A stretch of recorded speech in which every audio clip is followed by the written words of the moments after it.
Okay, so what you're looking at right now, is a list of all of the pretentious literary fiction that I have read over the last 3 or 4 years. That's not an insult in my book. I'm not insulting these books by calling them pretentious litfics. I read a lot of books that fall into the category of pretentious literary fiction.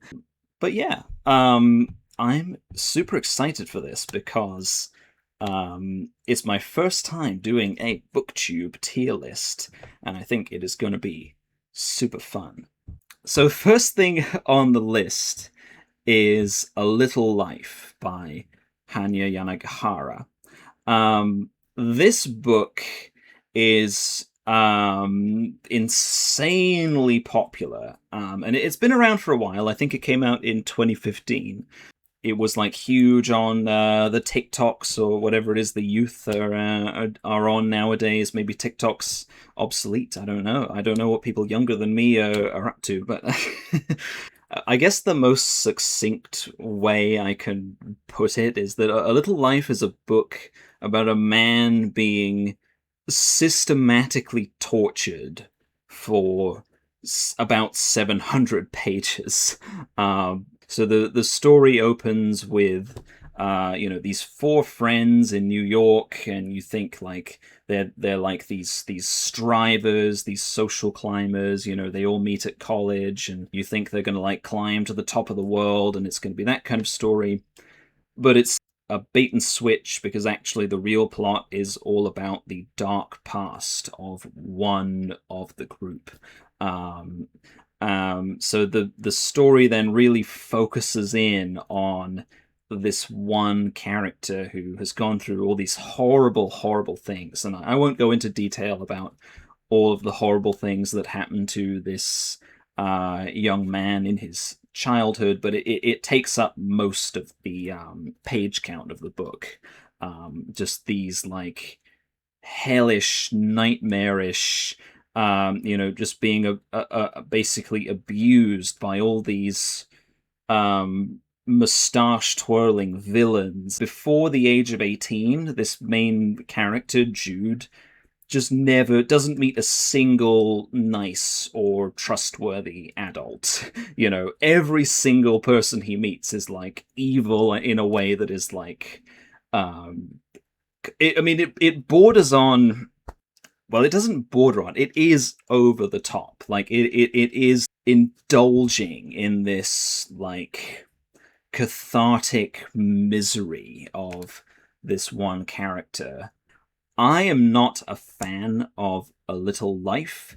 The message in this book, and I'm not going to spoil like the endings of any of these books. I'm not going to like reveal all the details about what happens in these books. But I will say that so the ending to this book I didn't like. And the message that this book gives is, if you have been hurt in the past, if bad things have happened to you, if you've gone through horrific trauma, then basically this book is saying, like, you will never get better. Like, if you have been hurt, then that hurt will control your life forever, and you will never live a free and happy life, and like it will always kind of weigh you down. And I just think that's not. I don't like to necessarily judge books by the moral message they send all the time, but this one I really don't like the implicit message of. I'm going to put A Little Life in category C, but I might adjust the tiers as I go. I like grim and bleak novels, but this is a bit too contrived. You feel the author enjoying the punishment a bit too much for my liking. So next, I have another grimdark book, another perhaps excessively grimdark book, Blood Meridian by Cormac McCarthy. This book, I have seen so many people on the tube just reading that vintage classics edition of Blood Meridian. Um, and I don't know why it always makes me laugh because I'm like, you are reading some absolutely just incredibly violent and bleak literature right here on the tube. I guess it's similar to watching people read A Little Life on the tube and thinking like, you're having a fun time right now, aren't you? A really fun time. So Blood Meridian. So it's a historical novel. It's set um, during the Mexican-American War in the 1850s. And I think so. I said that a little life is kind of gratuitously bleak.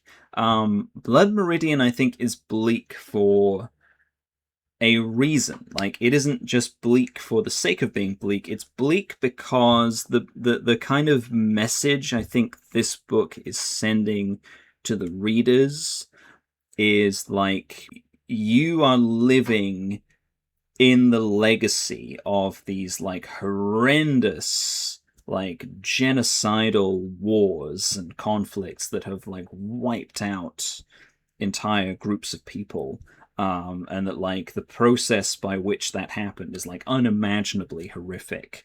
The feeling that this book, that Blood Meridian, gives me is that like it makes me feel that the world is a very uncomfortable place to be in, that the like it makes you feel like something of the randomness and the strangeness of existing in this world.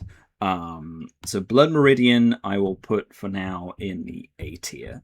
So All the Lovers in the Night by Mieko Kawakami.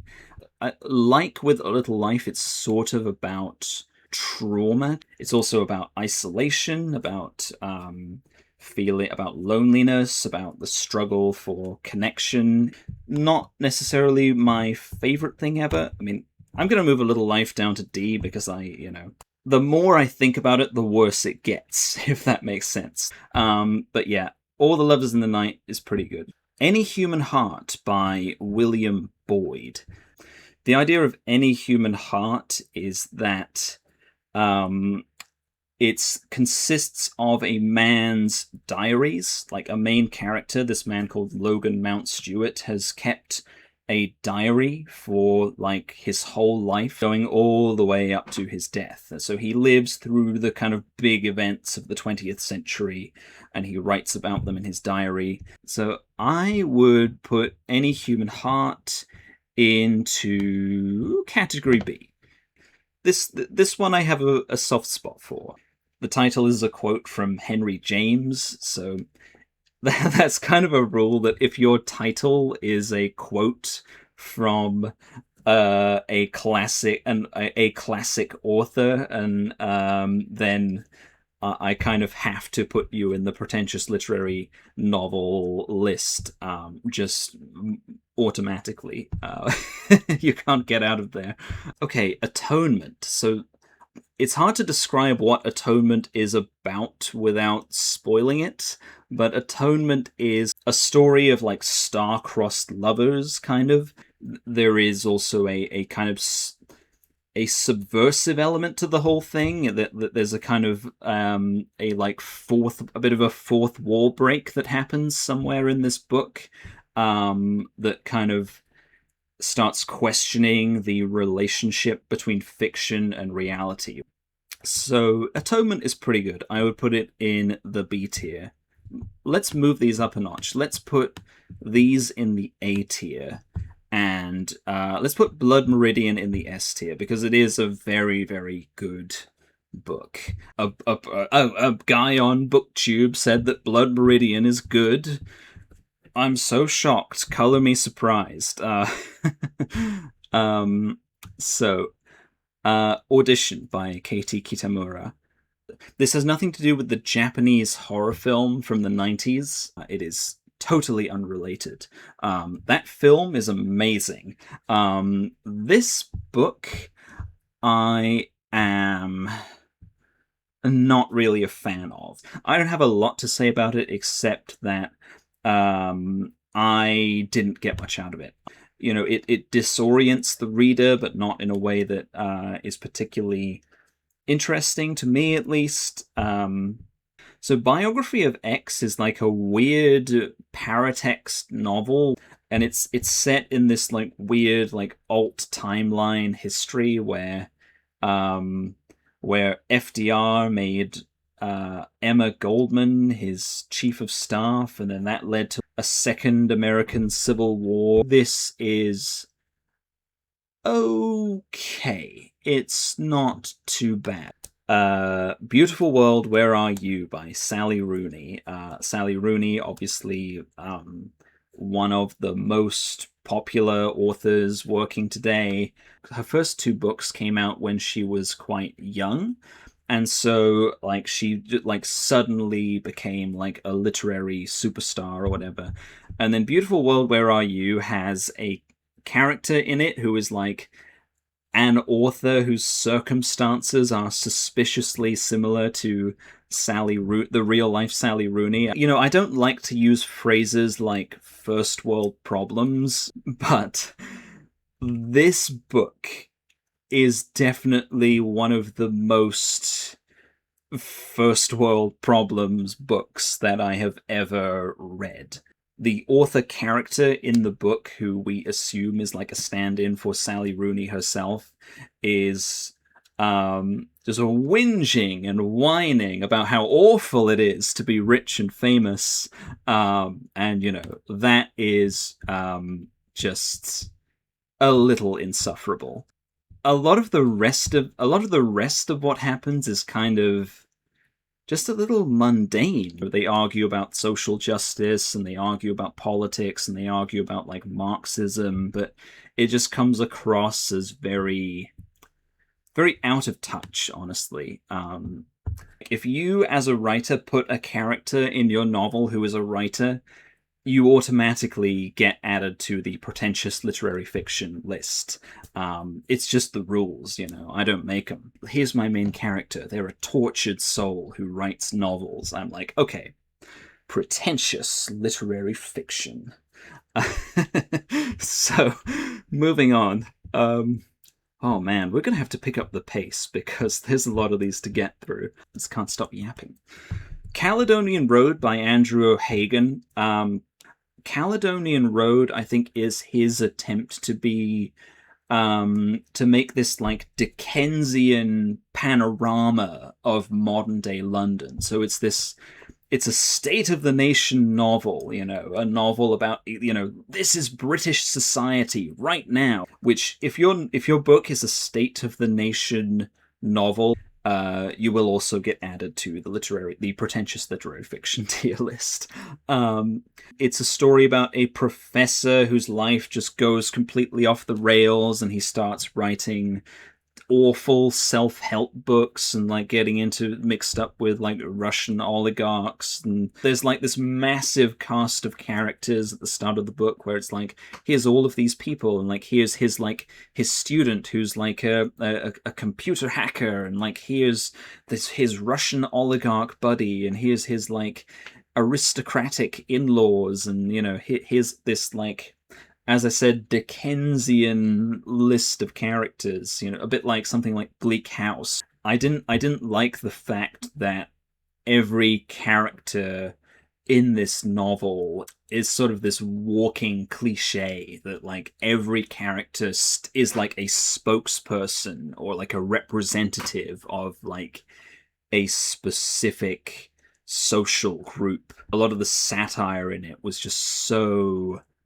heavy-handed and on the nose that like even if it is believable, it still leaves me a bit cold, because I think like, well, I kind of know all of this already, right? Like I know Russian oligarchs are like messed up, that like a liberal arts professor with like really progressive politics might be like a hypocrite because they're part of an institution, and like it's just the satire of it was so on the nose, as I said, that like it probably is a C tier. Uh, Convenience Store Woman by Sayaka Murata. It's a weird little book. It's really short. It's essentially about weirdos. So the main character is, I think, a woman who just derives like the whole meaning of her existence from the idea of being the best ever like convenience store worker. It's interesting. Dead Souls by Sam Riviere. I don't think a lot of people will have read this. So the way this book opens is that there's a bunch of poets who have just been at like a fancy poetry event reading it. But this book takes place in like the after party where there's like a bunch of poets at a travel lodge, which is, so like, just at this like slightly seedy, slightly dodgy hotel. And then one of the poets comes up to the narrator and kind of grabs him like in the rhyme of the Ancient Mariner. The Ancient Mariner is like condemned to have to tell his story forever. That's kind of like what the setup to Dead Souls is. And that the story revolves around a poet who has been caught plagiarizing other poets. So basically, Dead Souls is about it's about James Somerton. Just kidding. It's about a fictional plagiarist. He's like, I didn't do anything wrong because there's no such thing as originality. The fact that I'm this vampire living off other people's creative work doesn't matter because originality is fake. He comes up with these like postmodernist justifications for the fact that he is a total fraud and phony. I quite like it. It's definitely a really funny and quite interesting read. Evenings and Weekends is it's like set over 2 days in London. It features a cast of characters whose lives are kind of intertwined with each other, and it starts off by talking about a whale stranded in the Thames, and then the fact the whale is stranded, this stranded whale becomes like a metaphor for the characters who are stuck in some kind of rut in their lives. And it's not entirely my kind of thing. It's a little Sally Rooney-esque. It's these like complicated, winding personal relationships. I just found it like there were moments that it was like it lost me a little bit. So Flaubert's Parrot is a really weird one. It's like a professor of French studies who is like obsessed with the French author Gustave Flaubert. Most of the book is honestly just a book of like this professor talking about Flaubert. There's a few parts where like he talks about his own life, but mostly the kind of conceit or like the joke here is that he's using Flaubert as like an outlet to actually talk about himself. It's a very weird book. I'd probably give it a C.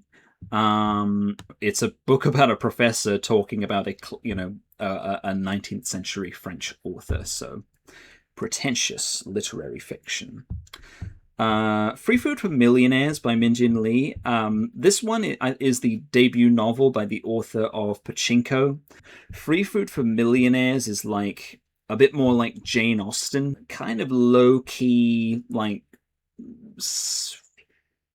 discussion and analysis of like her like social place in relation to other people and like her romantic relationships and like the bad decisions that she makes, and we see how like her relationship to her father and how the difference between different generations of immigrants. Like Minjin Lee's an incredibly talented storyteller, and she uses a lot of just really interesting, kind of delicious little details just to keep you hooked. It's not as good as Pachinko, but it is pretty solid. So Greek Lessons by Han Kang. So Han Kang obviously won the Nobel Prize in Literature. Greek Lessons is about a woman who kind of loses her ability to talk. Like, she finds these like weird gaps in her ability to process language, and then through like taking Greek lessons with a professor who is losing his eyesight, she starts to like overcome the barrier. It's kind of hard to describe what actually happens in this book, but it is about the relationship of us to language, the way that language is this, it's a thing we take for granted, but also isn't like an innate ability. It's something we've all learned. And so it kind of puts you inside the mindset of like, what would it be like to lose that ability uh, to use language? It's interesting. Not my favorite, but it is pretty interesting stuff. Last Night in Montreal by Emily St John Mandel. The thing we start off with is like a girl named Lilia and her romance with a guy named Eli. So I really like Emily St John Mandel as an author, but this one, Last Night in Montreal, is like good and well written, but also really like funny in for some reason that is hard for me to articulate. There are just these moments where characters make these melodramatic statements that like that really just come off as like kind of absurd like in the context that they're said. So I'll put a time code to skip to if you don't want any spoilers for Last Night in Montreal. But the scene that I'm thinking of, so this girl, who's the main character of the book, her thing is that she loves disappearing. She can't stop disappearing. Like, she ran away from home as a kid, and then a detective was hired to track her down, but the detective could never find her, and she disappeared, and then, like, she disappeared again, and she keeps disappearing, and she disappears on Eli, her boyfriend, and, like, it's disappearing, you know? Like, she just won't stop disappearing. She's got a kink for disappearing. And then there's just a really funny moment towards the end of the book where Eli, the guy who's like her love interest, says, I need to find Lilia. And then the person he's talking to says, do you know how many people have said that? That may only be funny to me, but it is so funny that it kind of elevates it to a B grade. So, Leaving the Atocha Station by Ben Lerner. I don't have a lot to say about this one. It's about a guy who lives in Spain, an American in Spain. He kind of has imposter syndrome. Like, he thinks that he doesn't understand Spanish, but he actually does. And, like, he thinks that he's seen as a fraud, but actually he's, like, quite well liked. It's fine. I'll give it a C. I'll give it a C. Money by Martin Amis. Martin Amis, obviously the son of Kingsley Amis, who was kind of a prick, honestly. But Money is like a comedy about like a guy who is just kind of really disgusting and gross. And like, you know, the comedy is all about just how disgusting this man is, basically. And his like obsession with money. It is not my favorite. On Earth, We're Briefly Gorgeous.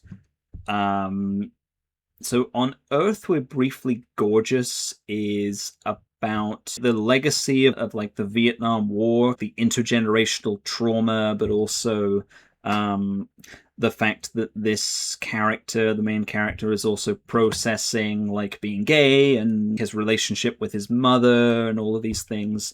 There's been a lot written about whether Ocean Vuong's writing style, is this good, is this bad? You know, like some people will like quote lines from the book and be like, this is so bad, this is so pretentious, this is so over the top. Other people like really love it. I think it's pretty good because it's really I find it very raw. There's an ugliness to it, yes, but like it's purposeful. I think there's a purposeful ugliness to the way this thing is written that is like showcasing the very kind of ugly side of life in a very like visceral and kind of uncomfortable way. So I think it's a pretty good book.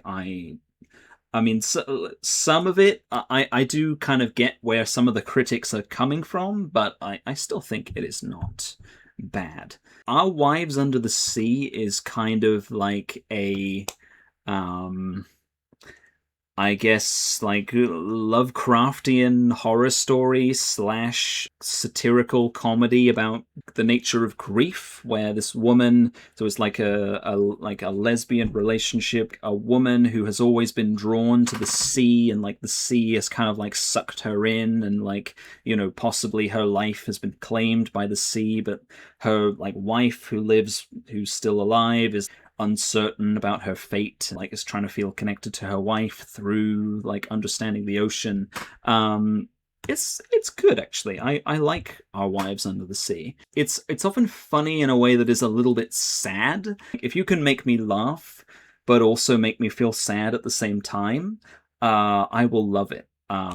And that's kind of how I feel about things like Peep Show or It's Always Sunny in Philadelphia. Like a lot of the jokes are so deeply sad, but like that's what keeps me coming back in a way, is like the sadness. It's one of my favorite moods to get from a book. So Prophet's Song is kind of a dystopian novel. It won the Man Booker, which is like the like Oscars Best Picture winner of books, I think. But Prophet's Song is about like a dystopian vision of Ireland where Ireland has been taken over by like a fascist party that is like imprisoning people for being part of trade unions, and it's like It Can't Happen Here, right? If anyone's read the Sinclair Lewis book from the 1930s, It Can't Happen Here. Prophet Song is kind of like It Can't Happen Here, but for contemporary Ireland. Nowhere is totally safe from, you know, a bad government getting into power. And the consequences of that can be horrific. I do think that some people look at this and think like it's a little implausible, but I think the quality of the writing is good enough that I would kind of it would land at about a B for me. The Unconsoled by Kazuo Ishiguro. Not a lot of people, well, compared to his other books, I don't think a lot of people have read this. It only has a 3 point something rating on Goodreads, which is, in my view, way too low. Little story for you. I met Kazuo Ishiguro at a book signing, and I told him I had read The Unconsoled on holiday, because I was on a holiday in Sweden, and I told him that I read The Unconsoled, as I was like, it was such great holiday reading, and he said to me, I don't think that's very good holiday reading. My idea of holiday reading might not line up with everyone else's. The Unconsoled is about a piano player, a like famous concert pianist. So the book starts with him getting to a hotel, and then like somebody says to him like, have you had a chance to look at your schedule for the visit? You know, it's in this unnamed European town. He's come in to visit this town and like play a concert and do a little tour and that sort of thing. And he's asked like, hey, have you had a chance to look at your schedule? And he just lies and says like, oh, of course, yes. And in reality, he has no idea what's on his schedule. Like he's completely clueless, but he doesn't want to admit that he hasn't looked at the schedule because he feels like he should have. And from that, it just like spirals and spirals and spirals and gets like, you know, every time he thinks he has got control of events, it turns out that he really hasn't. And it like is just things are just happening around him that are like, he ends up feeling like, is this even my story? Am I just like, stuck in this drama that's playing out without any influence from me. And the logic of this book is so dreamlike. It's like one of those dreams where you didn't study for the test. I should know this, but I don't. And then I get dreams sometimes where I'm trying to get home from a place, but I can't. Oh, the last train's gone, and now the all the hotels are shut, and you're just stuck wondering, and that feeling of being stuck is what this book. So this book I'm going to put in the S tier with Blood Meridian. It's more people should read it. Again, it's that balance of being really funny but also kind of really sad at the same time. If you haven't read The Unconsoled, definitely check it out. Reward System is a short story collection. I put it in the list of pretentious literary fiction because it's one of those books that's very concerned with the mundane. The stories are very much in the collection are about dealing with some of the boring, kind of soul-crushing realities of just getting through each day and having to have these coping mechanisms in place. I like it pretty okay. It's pretty good. Another Irish writer for the list. River East, River West. I don't think a lot of people have read this, but River East, River West is a book about modern day China. So it's largely set in Shanghai, and the river that it's talking about is the Huangpu River, which kind of runs through Shanghai. And so on the east of the river, in Pudong, it's suburbia, and it's kind of a little bit posh. And then on the west of the river, it's further out from the city center. So it's the bed in Puxi will get you a room in Pudong, something like that.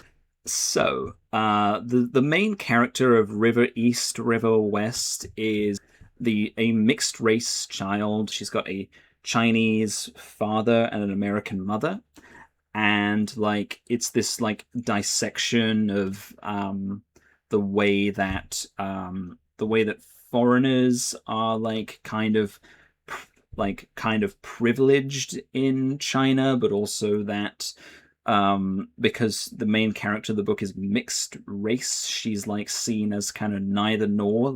People in China see her as not really properly Chinese, but then people in other countries just see her as Chinese purely. So there's this weird dissonance of not quite fitting in any of the boxes people want to put her in. It's a little bit of a uncomfortable book, I think. It's a little bit of a harrowing. There's some moments that are a little bit harrowing and unpleasant. It's pretty good though. It is it's clearly, I think, quite a personal book for this author, but I threw it in here just because. Yeah. Okay, so Sea of Tranquillity is you'll notice there's a lot of Emily St John Mandel here, and that's because I think she's a fantastic writer. She is a fantastic wordsmith. I love the way she writes. I love her style of writing. I don't always love the way her plots play out. I sometimes am left a little bit underwhelmed by the end of some of her books. I think she tends to use a lot of anticlimax. But Sea of Tranquillity is probably my favorite book of hers. I think it's a wonderful, really poetic, and really and it really does for me at least, the way that the story kind of plays out and the way that it just builds and builds and builds is really beautifully done. I would highly recommend it. Sea of Tranquillity.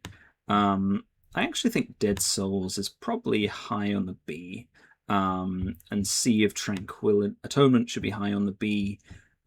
One thing you'll notice about the way I do tier lists is that I tend to cluster most things in the middle. I do this with, so like if you look at like my letterbox, the way that I rate films is like, the vast majority of films that I watch, I will give a 3, a 3.5, or a 4. I very rarely go above or below that. That's kind of just like a roadblock in my brain. Station 11. Station 11 by Emily St John Mandel is like a post-apocalyptic novel. This book has a really, really beautiful opening where, like, there's a play, but then in the middle of the play something happens and, like, it completely throws the play, like, off the rails, and, like, it's this collision between art and life that just really, in a really wonderful way, sets the scene for the rest of the book.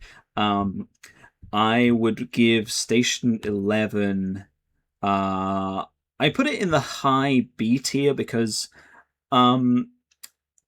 this is a book that I really, really loved, like 2/3 of, but 1/3 of I was like a little bit less keen on. Like some of the characters I was really invested in, and some of the characters less so. So I would put Station 11 here. It is well worth your time, but it's a little bit more mixed for me than Sea of Tranquillity. Let's do the rest of the Emilys. So The Singer's Gun is a weird but interesting book.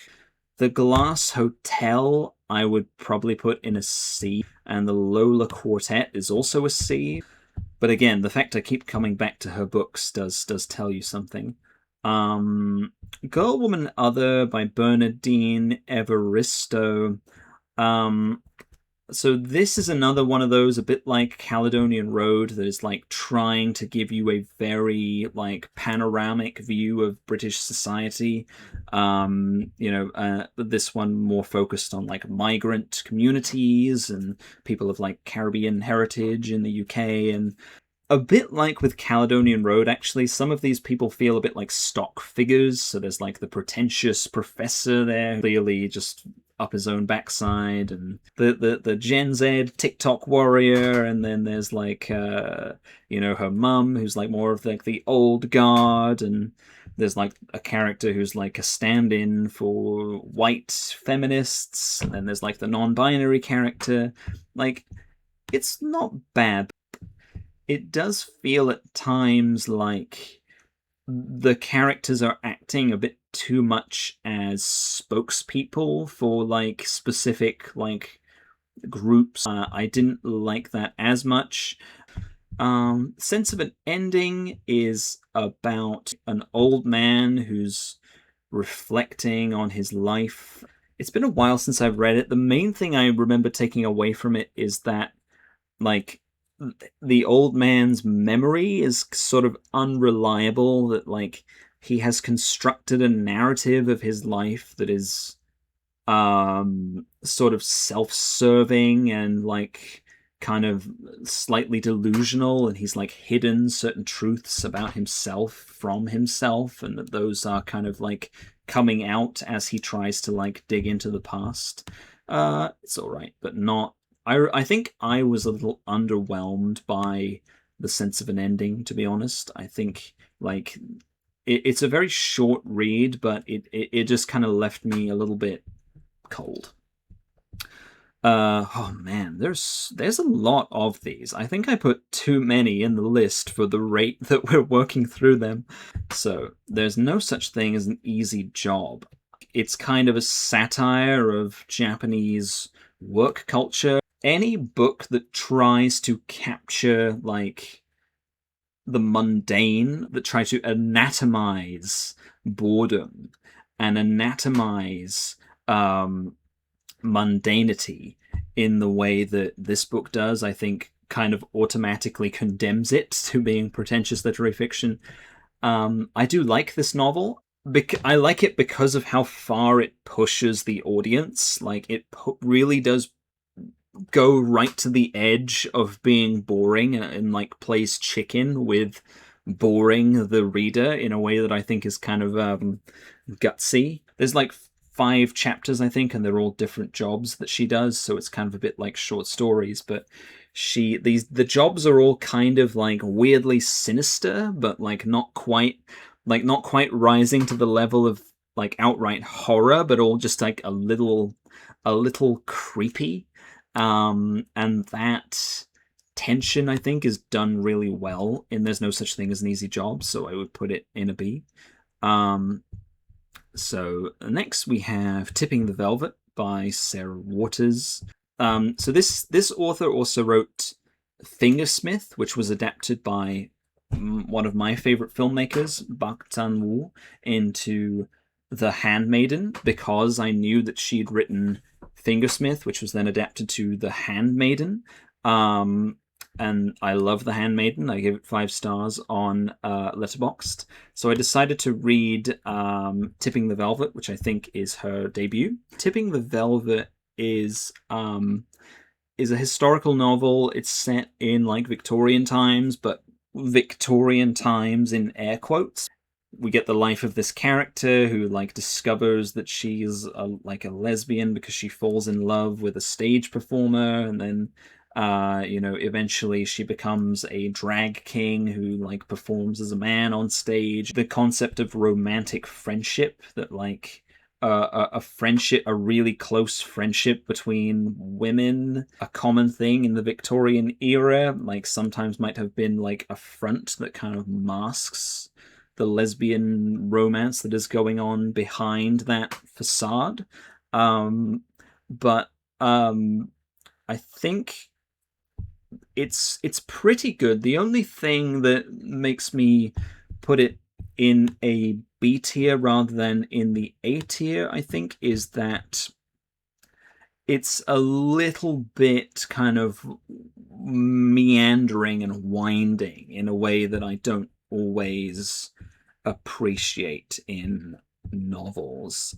I would probably swap All the Lovers in the Night for Our Wives Under the Sea. Okay, that looks right to me.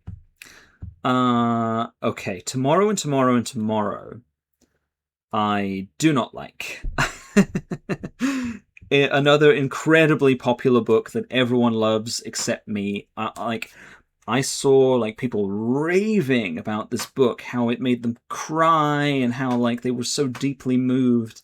And unfortunately, either I am made of stone, or the book isn't as good as everyone thinks it is. Shakespeare quote, right? Tomorrow and tomorrow and tomorrow creeps in this petty place from day to day till the last syllable of recorded time. Put out brief candle, life's but a walking shadow. Blah blah blah blah blah. So it's a Shakespeare quote, and the title Pretentious. It's not my webcam. Pretentious fiction. So Tomorrow and Tomorrow and Tomorrow is about two kids who bond over their love of video games, and then when they grow up they become like game designers together. We see their relationship through the lens of like their personal relationship and their professional relationship, and how those things are like at odds with each other. And like the subtext, I guess, is like these two main characters are like intimate with each other, like in a way that they wouldn't be even if they were like romantically together. I didn't like it. Reason one, I think you're supposed to look at this and want these two to be together, or at least want them to like reconcile with each other and think that like they should be a team and they should be like they kind of belong together artistically.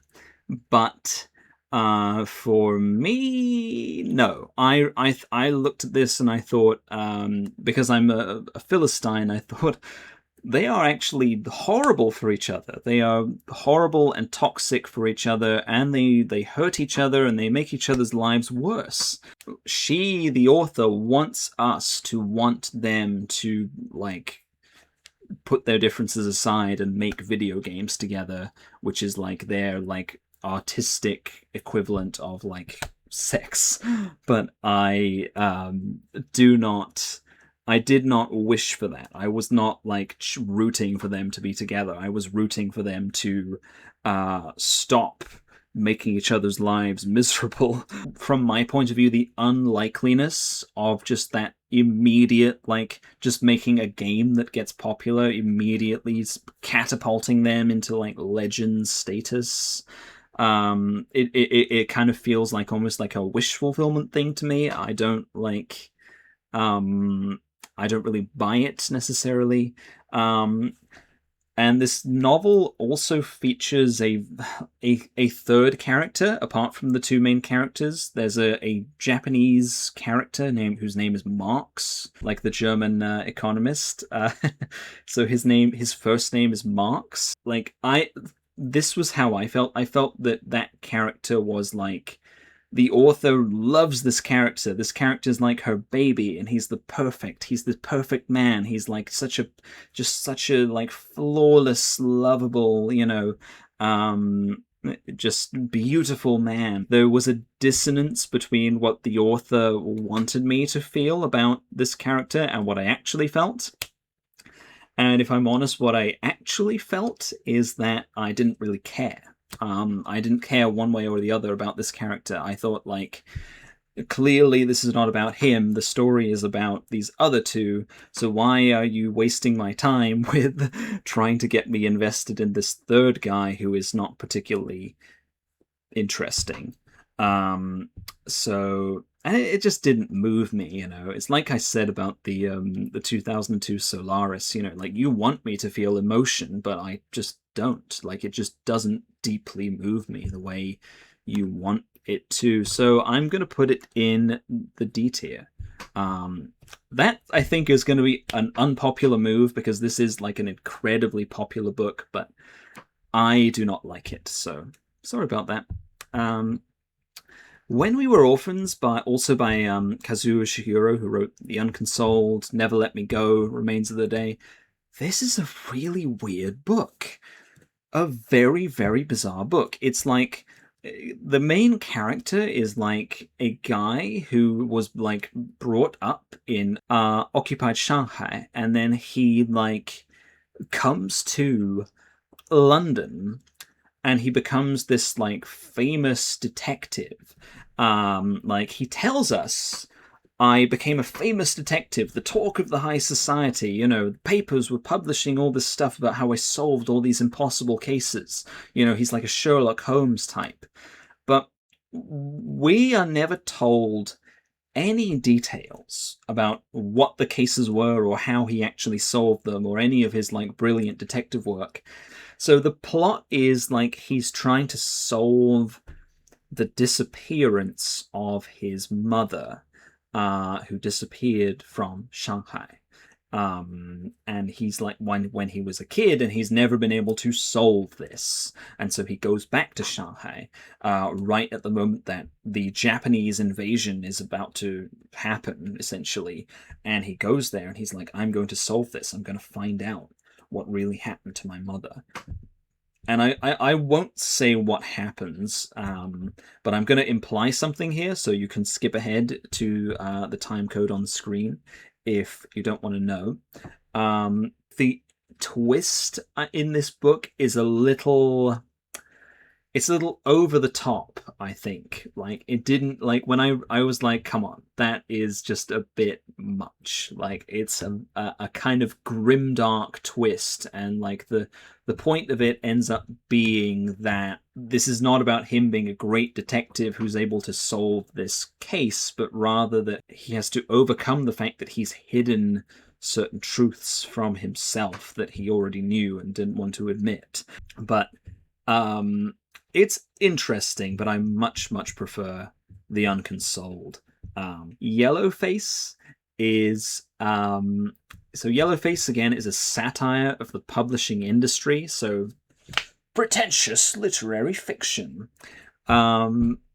It's about it's kind of a thriller about a lady, a like mediocre white author who steals her friend's manuscript. So her friend, who is of Chinese descent, has written like a brilliant Amazingly good manuscript.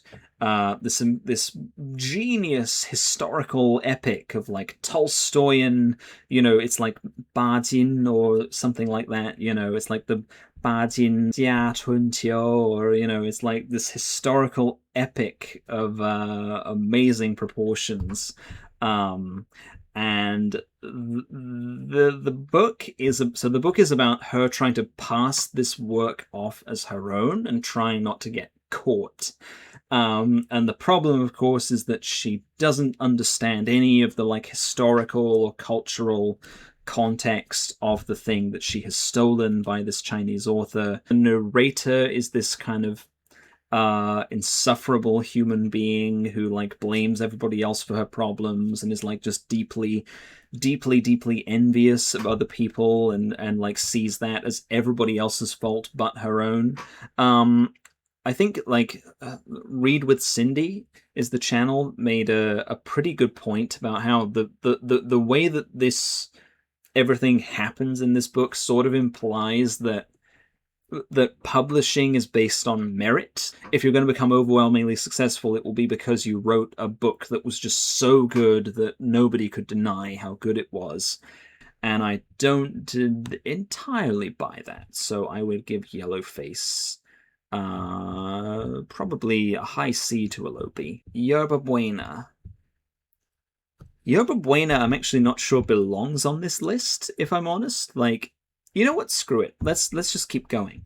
Yerba Buena is another lesbian romance novel, which as I say, I'm not sure it actually belongs on this list now that I reflect on it, because it mostly is just like just a romance that like it deals with some themes of like identity, but it's kind of a light touch, really. I don't think Yerba Buena is actually a book that is like bashing its readers over the head with like a socially conscious message necessarily. Like it's more of a character drama where like it's just the relationship between these two people who come from very different places in life, and like they it's like there's some friction between them created by the fact that they're from different walks of life, and it's a very like tender kind of book. It's mostly just a nice read, really. I think I could put it in A. I like Yerba Buena. Um, Fixed Ideas is, I don't have much to say about this except that it's a very pessimistic Scandinavian novel about social isolation, which it also features that there's like a thing that comes up over and over again in contemporary novels where somebody in the book works in the publishing industry or is like an editorial assistant at a like third-rate publisher, or is like an assistant to a literary agent, and you're like, oh, I see, okay, like this is the world that you live in, so therefore the things you write about are like located in a very like directly adjacent to the publishing world, which is fine. But it's a book that kind of uses like a sexual encounter as a metaphor. So like it's like they are like physically intimate, I guess, but emotionally distant. The question of whether they will get like any like degree of real like emotional closeness is like the question that is at the heart of the novel. I think it's like it's pretty good from what I remember, but it's depressing. It's depressing Scandinavian literature. Detransition Baby is a book about the relationship between a trans woman and a man who was at some point in the past identifying as trans, but then detransitioned. And so like the kind of inciting incident is that the guy who has detransitioned gets his cisgender wife pregnant, and then he wants his ex-girlfriend back when they were kind of both identifying as trans, they were together, and then he wants his ex-girlfriend to like be a part of raising this child, and like he feels that he needs her in his life in order for this to work. And so it's just about that, like the relationship between the three of them, and like the approach to parenting, like gender and parenthood. So the first thing I should say is that for trans people, this apparently is a very painful book. Like it is a book that talks about like some of the more like raw parts of being like some of the like slightly hard to talk about or hard to like confront elements of being trans, that are like the experience of like gender dysphoria and things like that are written about in, I think, a very like a way that hits home for a lot of trans readers. I think the book itself is pretty good. I think like there has been like a general lack of like literature like by trans people about trans people. There isn't like a lot of it out there, and so like it's like nice that this book was like as popular as it was, because it kind of like paves the way for more of that and more novels that deal with experiences that other people might not have thought about or considered. Like there's a lot of insights, I think, in Detransition Baby that are like incisive and interesting. So yeah, I mean, are there flaws with this book? I'm sure there are. But like I think it's a very like bold kind of novel. It's a novel that is very like unabashed in like confronting really difficult questions about identity. So I'm putting Detransition Baby in the B tier, which is, pretty solid. Klara and the Sun. Like again, I love Kazuo Ishiguro. He's one of my favorite writers, so I feel a little bit bad to like make it seem like I'm hating on him with putting When We Were Orphans in C, and also putting Klara and the Sun in C. Um, I think that's because Klara and the Sun is like a sci-fi novel about a robot, like a robot who is conscious, and the robot's whole purpose in life is like to take care of, like to be a playmate for a child. The novel is narrated by the robot. This robot's whole purpose in life is this one thing, like being a good like playmate, companion, caretaker to this kid, and that like kind of circumscribes this robot's life, so it's basically the brave little toaster. It's the brave little toaster in the form of a pretentious literary novel, because like it has the same idea of, I think, the fear of being obsolete, the fear of being abandoned, the fear of like that you will outlive your purpose in life, and like the idea of like living in a world that no longer feels like it needs you or that it has any use for you. I think a lot of the ideas you could actually find in like a Stanislav Lem story, or like in a film like The Brave Little Toaster. I think this probably isn't where he's at his strongest. I would rather read something that's kind of weird and out there, like When We Were Orphans, than I would something like Klara and the Sun, which is kind of a little bit too by the numbers for me, if I'm honest. So Q, I'm only putting here to recommend, actually. Q, if you don't know, is like a historical novel about 16th century like religious strife. If you know your 16th century history, this novel is like surprisingly well informed. Like the timeline is all like really like tracks in terms of like exactly when things happen, and it's also kind of a spy novel as well. It's really interesting, and it was written by an Italian Marxist collective which used the name Luther Blissett as like a pseudonym. But yeah, Q, worth reading. Norwegian Wood. So why is Norwegian Wood a pretentious literary novel? First of all, it's like a very realist novel, and like pretentious literary novels, a lot of them tend to fit within that like realist category. It's going for realism, it's going for like these like social observations, it's digging into these themes of like self-worth and mental health and these kind of, and like finding your place in society, and it comments on politics, but in a kind of sarcastic, like ironically detached way, where the narrator kind of looks at all these protests that are happening, and he's like, "Oh, what a bunch of phonies!" And so I didn't necessarily love that aspect of it, but Norwegian Wood is a good story. Like Murakami at his best is always like a really, really good storyteller. Norwegian Wood, I think, is also a B tier book.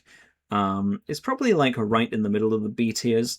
Funnily enough, this book did lead me to get much more into the Beatles, because after I read this, I went and like properly listened to all of the Beatles albums that are mentioned in the novel, and like it kind of deepened my appreciation for the novel itself, because I was like, oh, okay, like these are the songs, and this is how they tie into like the emotional dynamics of the characters in the novel. Maybe we can inflate things a little bit. Maybe we can put these in the S tier and move like half of these up to the A tier. This is probably really annoying to just watch me fiddling with the tiers, but okay. Half of a Yellow Sun. I don't have that much to say about this. It's also a historical novel. It's about the 1960s war in Nigeria, about like the war for Biafran, the province of Biafra, trying to get independence from Nigeria, and like the horrible things that happened after that. I don't know a whole lot about the history involved either, unfortunately, but just going by the book alone, it's a solid one. Second place. Okay. So second place is very, very high on the pretentious literary fiction scale, because it's about an artist. I mean, like, I'm sure there's people out there who absolutely love this, but to me, I think like those kinds of art world satires tend to leave me a little cold as well. No one is talking about this as a book, which I can only describe as like a meditation on being too online. Like a lot of the book actually consists of like just recounting in like an internet archaeology kind of way of like all of these memes and posts and ideas that were popular and viral. Like the conflict in this novel is that like basically this woman is too online, and it's like detracting from her personal relationships. I'm not a big fan of it, to be honest. A bit like the Sally Rooney thing, it feels very first world problems. It feels very like if your biggest problem in life is that you're spending too much time on your phone and not connecting to the people around you. I hate to say it, but it's not actually that hard of a problem to solve. Like you can log off. You can simply put the phone in your pocket and like just go outside. You can just touch grass, and it will not kill you. So for that reason, I was not a big fan of this one. I think some people might enjoy the like recounting of dead memes, but like for me, like when I see stuff from the internet in print, it just translates horribly. Like it's like when you're reading a novel and it mentions something about TikTok or like Instagram, and you're like, oh my god, is this really who we are? Is this really the world we live in? So I would give that a D. Normal people, it's like about this complicated relationship between two people of a different social class and how that like evolves as they like grow and change as people. And there's famously like a lot of sex in it, and there's a lot of sex in the like TV series adaptation. Normal People is not bad. I honestly don't dislike Normal People. A lot of people really hate this book. A lot of people really love this book. I'm kind of a centrist when it comes to Normal People. I'd probably put it like around about here, maybe. I'd probably put it about here because these are not perfectly ordered, by the way, but that's roughly where I put Normal People. Um, I think, yeah, it does what it says on the tin, right? It's this idea of like he has these two people who are not like necessarily special, but they do have their like hang-ups and their like struggles. I don't like love the prose necessarily. It's just a bit too like plain for my liking, but it's okay. Um, so I put it there. Um, I didn't like the ending either. I thought the ending was like cheesy. Um, Pachinko is absolutely, unquestionably in the S tier because that's just a like. I mean, this is a basic like obvious take, but Pachinko's really good. Like as far as like the author researched this book for like years and like just like went like did like dozens and dozens of interviews with like the actual like community that she was writing about, the Koreans in Osaka, and like went there and really did her homework, and like she like threw away a whole draft of that manuscript just because like she didn't think it was like reflective of the real experiences of the people she talked to. So I've a lot of respect for that, and I think the book itself is like just really so easy to read. Um, like a lot of the characters are really compelling, and really like she really brings them to life in the way that she writes about them. Um, I definitely would consider Pachinko to be an S tier, and also great use of the metaphor of pachinko for just like the randomness of history as well.